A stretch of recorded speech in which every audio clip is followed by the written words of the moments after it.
వరంగల్లోని Mattewada ACP Nandiram Nayak show cause నోటీసులు ఇచ్చారు నగర పోలీస్ కమిషనర్ అంబర్ కిషోర్. కాశీబుగ్గ చౌరస్తాలో జరిగిన మంత్రి కొండా సురేఖ బర్త్డే వేడుకల్లో ఏసీపీతో సహా పలువురు పోలీస్ సిబ్బంది పాల్గొన్నారు. చౌరస్తాలో మంత్రి అనుచరులు నేతలతో కలిసి ఏసీపీ కేక్ కట్ చేశారు. రోడ్డుపైనే పెద్ద ఎత్తున టపాసులు పేల్చడంతో 2 మహిళలకు గాయాలయ్యాయి.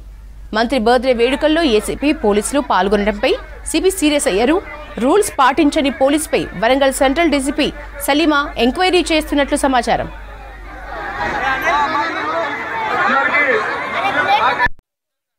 వరంగల్ నగరాన్ని అన్ని రంగాలలో అభివృద్ధి చేస్తూ పేద ప్రజల అభ్యున్నతి కొరకు మరి ఆర్నిశలు కృషి చేస్తున్నటువంటి మన డైనమిక్ ఎమ్మెల్యే రాష్ట్ర మంత్రివర్యులు కొండా సురేఖ మేడం గారి జన్మదినం సందర్భంగా ఈ యొక్క చీరల పంపిణీ కార్యక్రమాన్ని గోపాల నవీన్ రాజ్ అన్న గారి ఆధ్వర్యంలో ఏర్పాటు చేయడము నిజంగా ఎంతో అభినందనీయము.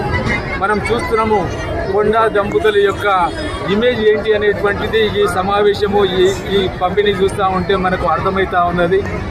నిజంగా చెప్పాలంటే మరి కొండా దంపతులు అంటేనే ప్రజలకు ఒక అండ, ఒక ధైర్యము, ఒక నమ్మకం అనే విధంగా ఇక్కడ మనం ఈ వరంగల్లో చూస్తూ ఉన్నాము. ప్రతి ఏరియాలలో ఏదైనా ప్రోగ్రాంలు పండుగలు జరిగినప్పుడు ఫ్లెక్సీలలో చూస్తే వారి యొక్క పేరు, వాళ్ళ యొక్క హోదా ఉంటుంది. కానీ ఏకైక కాన్స్టిట్యున్సీ వరంగల్ కాన్స్టిట్యున్సీల వరకు నాయకుల పేరు కింద కొండ వీరాభిమాని అనేటువంటి ఫ్లెక్సీలు నేనైతే ఎక్కడ చూడలేదు. ఈ కాన్స్టిట్యున్సీలోనే చూస్తున్నాను. అట్లాంటి డైనమిక్ మరి మన ఎమ్మెల్యే గారి